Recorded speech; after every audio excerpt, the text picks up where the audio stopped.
Hi, I'm Steve Whidden. I'm a PGA Master Golf Professional at Rosedale Golf and Country Club in Bradenton, Florida. And I'm going to be bringing to you today a best practice teaching tip. One that has really boosted my revenue and packed my lesson book a lot more than it had in the past.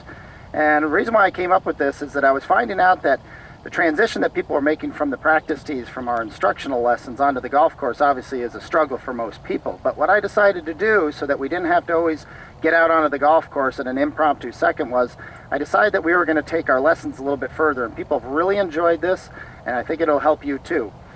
What I do is I have my students come up and we basically play the front nine here at Rosedale. Okay, so what I mean by that is every single one of these range balls that is going to be hit, the person is actually going to simulate how they would play the hole. So these people, that I teach, they know their golf hole. So we'd start on number 1, for instance. Hole number 1 at Rosedale here is just a soft dog leg to the right, but there's a whole clump of trees on the right-hand side that you really have to avoid. So what I do with the student is we actually simulate hole number 1. For instance, if the person is going to hit a driver, I want my student to come back. He and she and I will set up targets out on the driving range that'll give them the left-hand side of the fairway, the right-hand side of the fairway in between, say, 2 flags, and we'll say anything right of the right-hand flag would be in trouble on number 1.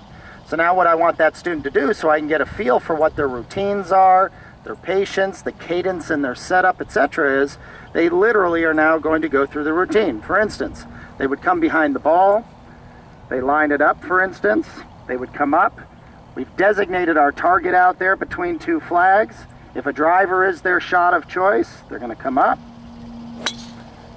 and they hit the shot. Now from there, we're going to use a little bit of imagination.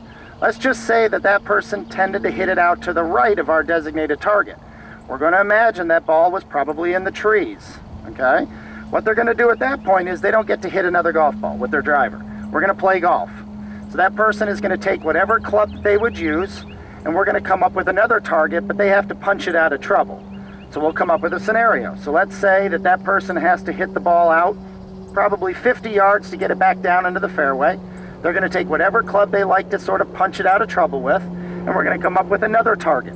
Okay, so it'll be a little bit closer target. Ball doesn't have to go 50 yards, but we're going to say try to hit it 50 yards. That's where we're imagining the ball has to go.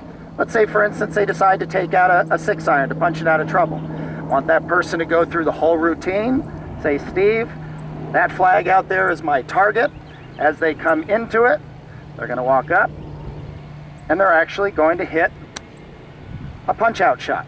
Now, once they hit the punch-out shot, they have to give us the feel. That did get out into the fairway, Steve. That's going to leave me probably about 50 yards to the green. Okay? From that point, now what we're going to do is we say, okay, Mr. Jones, what do we hit at 50 yards? I'm going to hit a sand wedge. We would then find a target 50 yards out into the driving range, and the person now is going to go through their same routine. So for instance, if the yellow flag out here is 50 yards away, the person's going to come up with their sand iron, they're going to get set, and hit a 50-yard shot. Now what we want these people to do, it's fun because it goes through different handicap levels. A scratch player may say, I hit that right down the middle, I took a 6-iron, hit it right in the middle of the green, Steve. We're done. We obviously can't do a putting exercise here. This may be a higher handicapper says, that 50-yard shot, Steve, I didn't hit very well. I think I came up short of the green. Fine. Then we come up and we say, all right, we've got a nice little stick right in front of you. We have to hit a chip shot now. We actually want to go through the rhythm of hitting a chip shot. So now that person gets up, hits a chip shot out to the short intermediate target, and you now have played hole number 1. Okay, there is no do-overs. What this helps do, and what I found my students really like about it is, I am constantly watching their golf swing, but I am also getting more feedback as to how they actually play the hole. Okay, and it gives them a great sense of feel. They can tell, boy, I hit that well, that would end up X. And that's tremendous for when they get out on the golf course. That's a lot of the stuff they're missing when they go from the driving range to the golf course. They're missing their feel.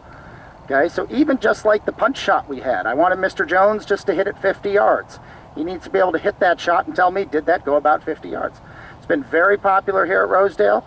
What you do then is you go on, you play number 2. I typically can do 9 holes of golf with an intermediate player. It'll take about a half an hour at the absolute most.